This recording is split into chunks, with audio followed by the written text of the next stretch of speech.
Quer que apague as duas? Não, tá bom. Eu tenho brilho próprio.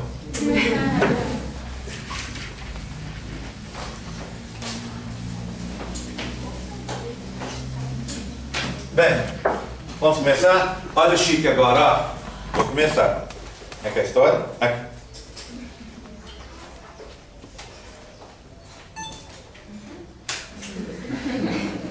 Vamos ver se pega, né? Ontem eu fiz um teste, mas não deu para saber exatamente. Eu vi que ela estava deformando um pouco a imagem. Preciso ver o som, como é que vai sair. Tá? Bem, 25 de abril, aula para as turmas de nutrição, 23A e 23B. Hoje eu vou falar sobre fertilização ou fecundação. Vou começar aqui contando sobre um gráfico, nesse tempinho que a gente tem, tá? Vou contar sobre um gráfico, como é que esse gráfico é importante, porque ele tem a ver com uma coisa que a gente sempre vê aí, que a gente está acostumado no nosso dia a dia. São as informações que estão nos livros. Vê bem, já pensaram como é que essas informações vão parar nos seus livros? A gente vê isso, essas informações, desde que a gente estava lá no jardim da infância, né? Tem os livros com informações e aquilo para a gente é verdade absoluta. Mas na realidade, as coisas não são bem assim, tá? Então eu queria contar para vocês como essas informações vão parar aí e como às vezes elas ficam desatualizadas e tem que ser, às vezes a gente tem que trocar e pegar um outro livro para poder estudar, tá? Uma versão mais nova. Por que se faz versões mais novas de livros? Por causa disso. Bem, as informações são colocadas aí a partir de pesquisas. Como assim? Uma série de pesquisadores fazem pesquisas, os resultados dessas pessoas vão se juntando. Quando eu faço uma pesquisa, provo que uma coisa que isso é isso. Vem outra pessoa e comprova, vem mais outro e comprova, vem mais outro e comprova, a gente cria o que a gente chama uma teoria. Essa teoria vai parar nos livros. Então o que a gente está lendo no livro é um monte de teorias, tá? Só que, às vezes, depois de algum tempo, outra pessoa faz uma pesquisa mais aprofundada e descobre que aquilo que está colocado no livro não é bem aquilo. Aí vem outro e comprova, vem outro e comprova, vem outro e comprova. Resultado, a informação do livro fica defasada. E aí, a gente às vezes está lendo um livro, é o que acontece muitas vezes nos livros de embriologia, com informações defasadas. As pessoas que leem o livro de vez em quando vêm me perguntar: Rogério, mas eu li o livro, estudei para a prova, e o que está sendo falado lá não é igual você falou. E aí eu vou falar para vocês, já que a gente está chegando perto da prova, vou contar para vocês que vale sempre o que eu falo, tá? Porque muitas vezes a informação lá está defasada. E eu já li os livros, esses livros e outros, várias vezes. Então eu sei o que está certo e o que está errado, tá certo? Então vão por mim, que eu vou cobrar o que eu falo aqui, tá certo? Tudo bem? Bem, então eu queria contar para vocês como são feitos os experimentos. Na área de vocês, que é a nutrição, o que acontece? Tem um tipo de experimento diferente do que eu faço, diferente do que o pessoal da biologia faz, diferente do que o pessoal da educação física faz. Às vezes a gente olha assim: mas isso não tem nada a ver com aquela outra coisa. Como isso, se não tem nada a ver, deve ser feito de forma diferente. Não. Todo experimento, ele tem regras que são comuns. Por exemplo, a primeira das regras, então vou colocar aqui, experimentos, tá? A primeira das regras é que todo experimento tem que ter reprodutividade. O que é isso? Isso é o seguinte: se eu fizer aqui e o cara lá no Japão quiser fazer, ele vai poder fazer e tem que chegar nos mesmos resultados que eu cheguei, ou resultados no mínimo parecidos, tá certo? Então, por isso que existe uma parte lá, quando você termina o experimento e você escreve o trabalho, que a gente chama material e métodos. Nesse material e métodos, a gente coloca as informações necessárias para que a pessoa consiga reproduzir. É a receita do experimento, tá? Então todo experimento tem que ter isso. Outra coisa, todo experimento ele tem que ter condições constantes.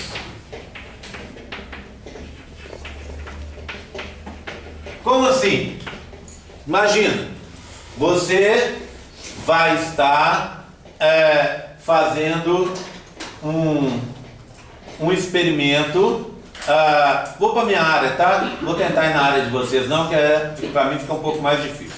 Vamos supor, você está usando um medicamento para... Você está testando um medicamento em peixes, tá? Tudo bem? Medicamento em peixes. Então você vai ter uma série de aquários. O que acontece? Se você vai testar um medicamento, esse medicamento tem que ser testado em aquários que tenham todas as condições constantes. Por exemplo, estou testando um aquário, o pH dele está 7. Vou testar no outro aquário, o pH dele está 6. Essa diferença de um ponto só de pH pode parecer pouca, pode parecer desprezível, mas isso muitas vezes afeta a atuação do medicamento.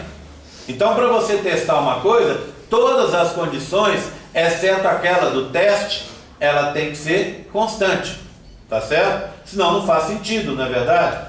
Tá? Então, por exemplo, você está testando uma dieta, você criou uma nova dieta com características específicas, etc, etc, etc.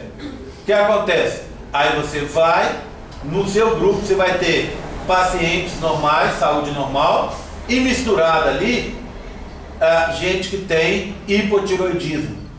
Resultado, a dieta para as pessoas que não tem problema, dá um resultado. Quem tem hipotiroidismo dá outro. Então você tem que separar os grupos, concorda? Você pode até testar nos dois grupos, mas você tem que saber que são grupos diferentes, senão fica difícil, tá? Então você tem que ter as condições constantes e só uma variável, tá? A condição que você vai testar. Ok? Tudo bem? Outra coisa, réplicas. Não adianta você fazer um experimento com uma pessoa só. Concorda comigo? Vou fazer um experimento para testar tal coisa. Vou ter um voluntário para fazer. Pode ser que aquele voluntário responda de um jeito que é a exceção na população. Então, na verdade, se eu pegar, a gente sempre tem isso, né? Imagina, vou testar um medicamento que vai diminuir os incômodos da TPM. Pronto. Aí o que eu faço? Eu pego uma voluntária e nessa voluntária o medicamento funciona maravilhosamente. Mas essa voluntária, devido às condições do organismo dela, ela é exceção. Ou seja, o medicamento não funcionaria, não funciona na maioria da população. Mas naquela menina funcionou. Então, para evitar esse problema, eu tenho que sempre trabalhar com um grande número de réplicas, ou seja, eu tenho que repetir aquilo várias vezes, tá certo? Para que o negócio dê certo. Outra coisa, 4. Todo experimento tem que ter controles positivos ou negativos. Vamos lá. Os exemplos. Vou continuar no exemplo do medicamento contra a TPM. Tá? Bem, eu tenho que ter, nesse meu experimento, o que eu estou fazendo? Eu tenho uma condição, que é a TPM exagerada, e quero que ela acabe. Concorda comigo? Não é? Então, o que eu vou fazer? Eu tenho que ter pessoas de controle que tenham a TPM, a condição que eu estou querendo. Não é verdade? Não adianta, em outras palavras, eu testar o medicamento em quem não tem TPM. Não é? Concorda? Então eu tenho que ter o controle. E como a condição acontece, é um controle positivo. Não é verdade? É um controle positivo. Tá? Existem outros casos em que eu vou ter um controle negativo. Como é o negativo? Eu não tenho a condição e ao interferir no processo, a condição vai aparecer. Tá vendo? No outro caso é diferente. Eu tenho a condição e ao interferir no processo, a condição vai desaparecer. O caso da TPM, não é? Eu tenho a condição, a TPM. Ao interferir no processo, a condição vai desaparecer. Não é isso? Não é verdade? Agora, o contrário. Eu não tenho a condição e ao interferir no processo, a condição vai acontecer. Um exemplo. A menina está com... Ela não está ovocitando. Tá? Ela não está ovocitando. Então eu não tenho a condição, tá vendo? Tá? E aí o que acontece? Eu, ao interferir no processo, a condição vai ocorrer. Que condição? A ovocitação. Qual seria o controle desse experimento? O controle negativo. Tá? O controle negativo. Por quê? Eu tenho que ter meninas que não tenham a condição. Eu ter meninas que têm a condição, não me interessa em nada. É o normal. Então eu tenho que ter gente que não tem a condição, para eu poder testar. Concorda? Então pensa sempre assim. Você tem uma situação e você tem que escolher no grupo de pessoas ali, né? Escolher no grupo de pessoas alguém que seja típico da situação para você guardar, para você testar, para ver que aquilo ali realmente está acontecendo. Por exemplo, imagina esse medicamento para atacar o problema da ausência de ovocitação. O que você faz? Eu vou pegar o medicamento, e isso serve bastante para vocês. Eu sei que aqui vocês trabalham com como é que chama? Tem muita gente aqui que trabalha com... Ai, sumiu a palavra. Daqui a pouco eu lembro, tá? Então, você vai administrar um determinado tratamento para a pessoa melhorar a dieta dela, tá? Então, o que acontece? Você tem que escolher pessoas que tenham a condição, aquela condição ali. Você tem que escolher. Eu sempre vejo nos grupos aí, no Facebook, etc., as pessoas pedindo, paciente que tem isso, isso, isso, isso. Por quê? Tem que ter aquela condição específica. Concorda comigo? Tá? Então tem que ser uma condição específica, e aí, dentro desse grupo de pacientes assim, você vai escolher sortear. Tá? Não é escolhe, não pode escolher, você vai sortear. E aí, vamos supor que seja uma pílula que você esteja dando para o paciente. Você vai ter que mandar fazer algumas pílulas exatamente iguais a que você está usando, só que sem o princípio ativo. É o que a gente chama placebo. Você vai dar para o paciente, para que o paciente, sem saber, ele tome aquele remédio que não tem princípio ativo, portanto não vai fazer resultado para ele, para você comparar com o restante. É o grupo controle e o grupo experimental, concorda comigo? Você tem que fazer isso obrigatoriamente. Tá? Por quê? Para ver, imagina, eu estou dando um medicamento que melhora a fertilidade das meninas, a ovocitação. Foi o caso que eu contei. Se eu testar em meninas que já têm ovocitação normal, esse medicamento não vai servir de nada. Concorda comigo? Tá? Então eu tenho, e aí eu tenho que dar a condição para que dê esse medicamento para meninas, e outra condição em que as meninas recebam só o veículo, só o placebo, ou seja, todos os componentes da pílula eu vou dar para a pessoa do medicamento, exceto o princípio ativo. Concorda comigo? Porque às vezes já aconteceu na história aí da ciência, o veículo, tá? Veículo é o quê? Por exemplo, imagina uma pílula, você está tomando uma pílula. Nessa pílula tem um medicamento? Tem. Mas a quantidade que está ali muitas vezes é ínfima, muito pequena, e aí não faz diferença nenhuma. Aí como é que você vai tomar aquilo ali? Você tem que pôr num veículo, farinha, seja lá o que for, alguma coisa que vai transportar aquilo e que não vai reagir com o princípio ativo, concorda comigo? Então tem que ser inerte, não é? Aí o que acontece? Já teve casos de, nesse veículo, nessa estrutura só para transportar o princípio ativo, é a estrutura que faz o resultado. Então a pessoa punha e aí acontecia. O que acontece? Imagina, você vai testar um medicamento que melhore a fertilidade da menina. Vai proporcionar a ocorrência de ovulação, concorda comigo? Você faz umas pílulas de farinha, placebo, e dá algumas para sorteado entre os pacientes. A gente diz que é duplo cego, já ouviram falar isso? O que é duplo cego, experimento duplo cego?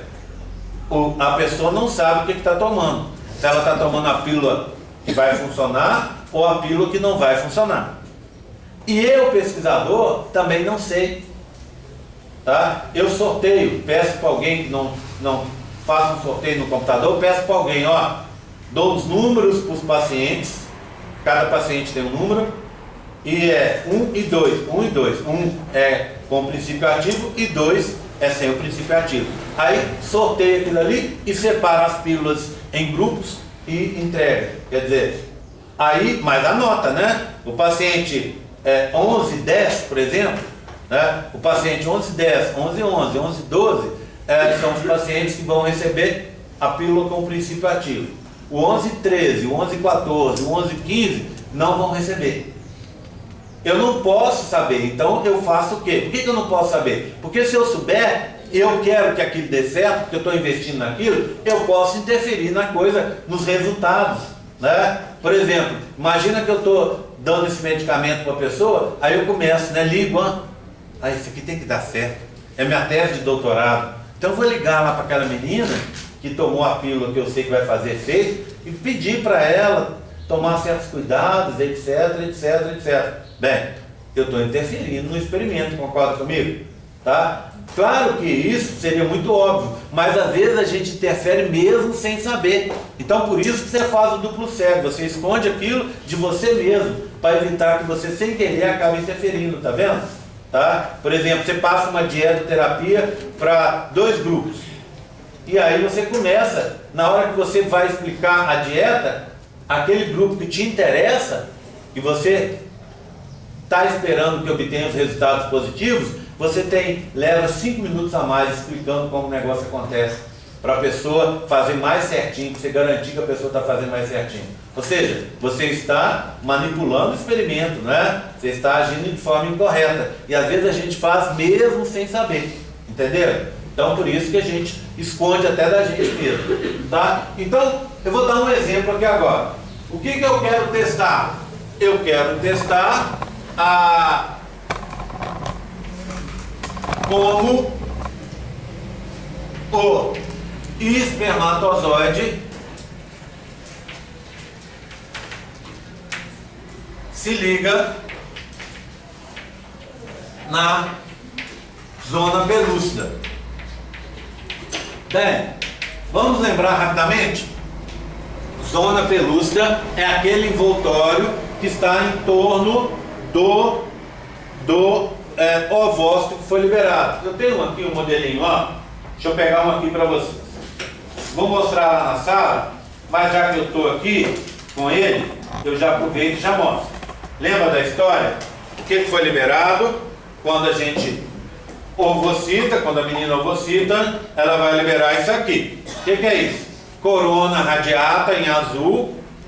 Essa é a zona pelúcida, aqui em vermelho, extremamente importante para a fecundação, a gente vai aprender hoje. E lá dentro você tem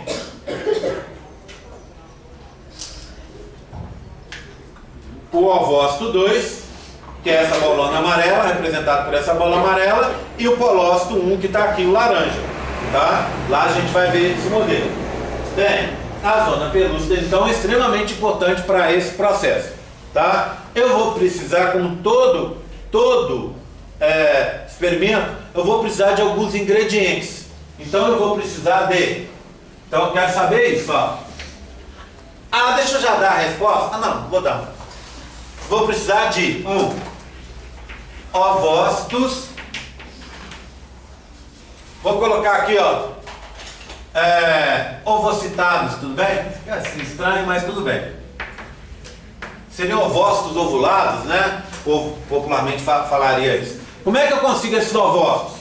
Eu vou pedir para voluntárias. Só que lembra, as meninas liberam um só por ciclo. Então eu vou dar um remédio para que você tenha uma super ovocitação. Clínica de fertilização faz isso, tá? 2.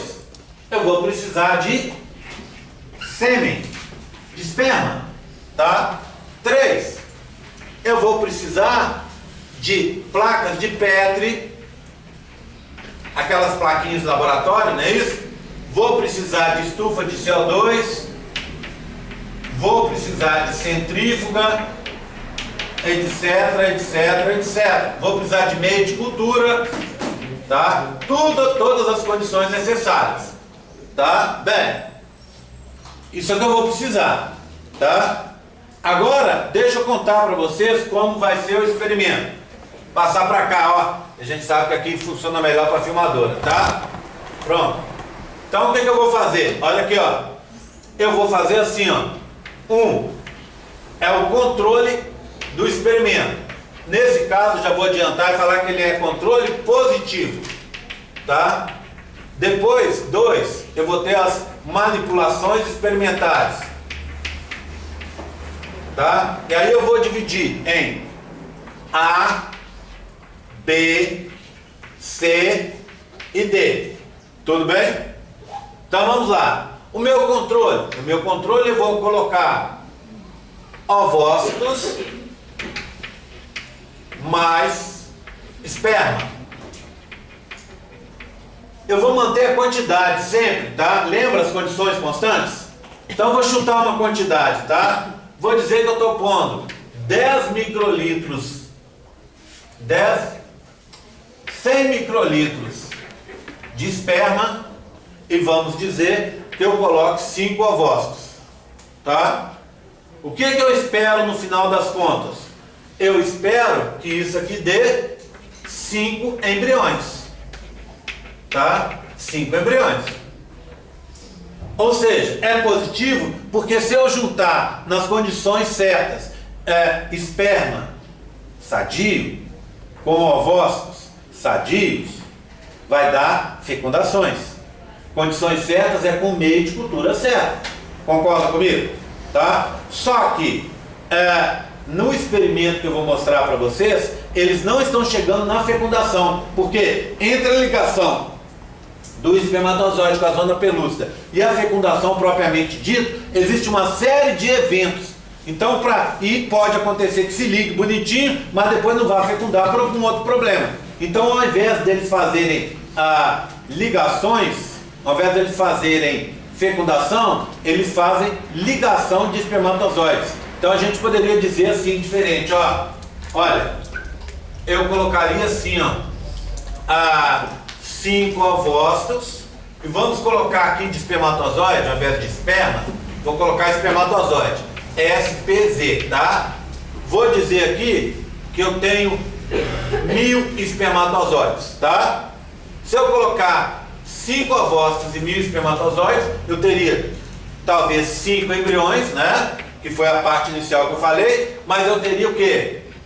1000 ligações entre espermatozoides e ovócitos. Entenderam o que eu falei? Por que eu estou olhando ligação e não estou olhando fecundação? Porque depois que liga ali, o espermatozoide se liga à zona pelúcida, tem que acontecer vários eventos para a fecundação dar certo. E esses eventos não são o que me interessam. O que interessa para mim, olha a pergunta, a ligação do espermatozoide na zona pelúcida, não é verdade? Tá certo? Entenderam o que eu falei? Tá? Bem, para fazer essa marcação, eu posso colocar os espermatozoides fluorescentes e usar no microscópio para eu olhar quando os espermatozoides estão ligados, tá? Então eu posso fazer esse tipo de coisa. Bem, então, agora as manipulações.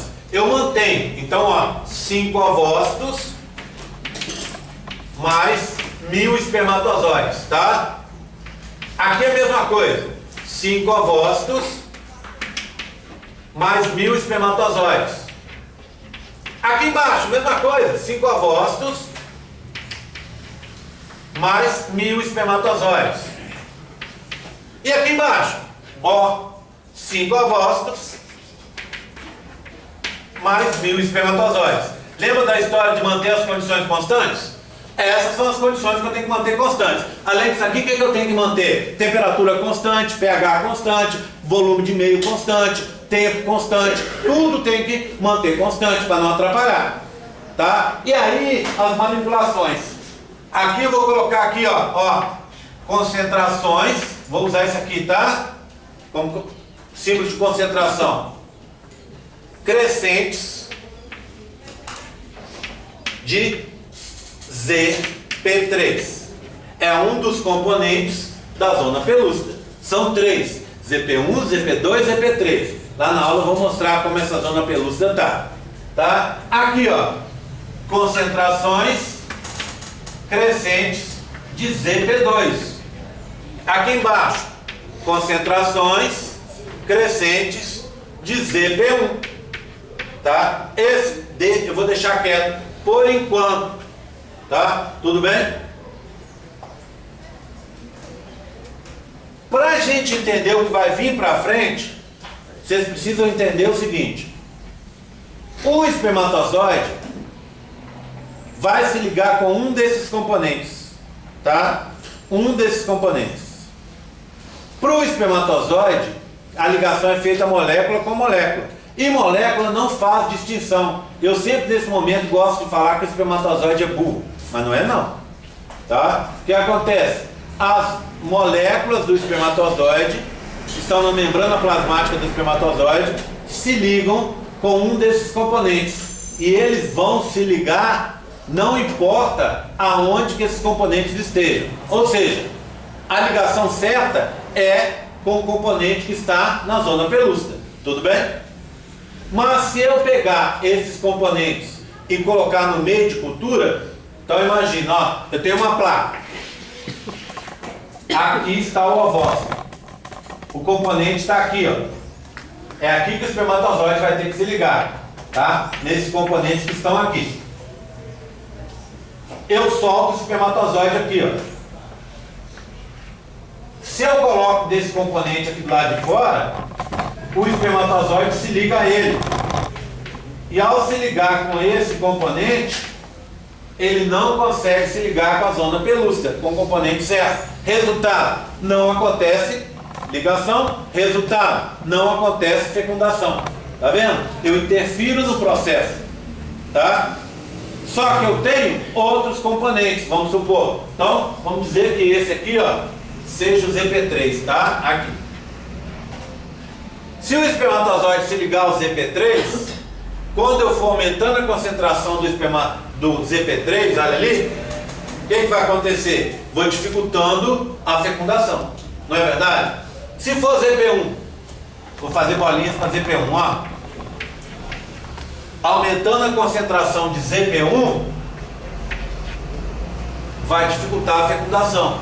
E se for ZP2? Aumentando a concentração, vai dificultar a fecundação. Entenderam? Tá? Bem. E como eu consigo esses componentes? Do mesmo jeito que eu consegui os ovócitos. Eu dou um remédio para uma menina, aí eu pego os ovócitos completos, ponho numa centrífuga, rodo bastante rápido e aí separo os componentes na centrífuga. O ZP1 fica, ela desmancha as moléculas, né, a ligação entre as moléculas. Então o ZP1 fica numa banda, o ZP2 em outra e o ZP3 em outra. Eu vou e tiro. Ah, mas coitada da menina, ela vai precisar de doar muito. Não, esses componentes são iguais. Ou seja, eu posso ter uma doadora que me doe os ovócitos e posso ter uma doadora que me doe os componentes, o ZP1, ZP2, ZP3. Ainda assim, é muito para duas meninas. Então o que eu faço? Eu pego várias doadoras e misturo tudo. Concorda? Pega os ovócitos de 10 meninas e mistura aquela quantidade. Assim como eu pego o ZP3 de 20 meninas, ou o ZP1, ZP2, ZP3 de 20 meninas e centrifugo para separar. Entenderam? Tá? Bem, vai dar o resultado. Depois de explicar isso aqui, eu vou explicar o resultado lá, explicando para vocês como é que funciona, como é que a gente aprende a olhar um gráfico, tá? Gráfico é uma coisa extremamente importante. E quanto mais, seja qual área que a gente for, quanto mais a gente entender de gráficos, melhor para a gente. Quanto mais a gente entender de matemática, melhor para a gente. Abre as portas. Sabe por que abre as portas? Porque a maioria das pessoas, quando aparece uma continha, alguma coisa assim, a pessoa já, ai, não gosto, acho que aquilo é horrível. Bem, quem gosta se dá bem. Já que tem pouca gente que gosta, quem gosta ou aprende a gostar se dá bem. Tá? Então a gente vai ver um gráfico lá na sala e eu vou mostrar para vocês o resultado desse experimento. Agora eu preciso de um compromisso de vocês. Tem entendido isso aqui? Entenderam? Com base nisso aqui, na hora que eu mostrar o gráfico, vocês vão me dizer com quem o espermatozoide está se ligando, tá bom? Tá? Combinado? Tá?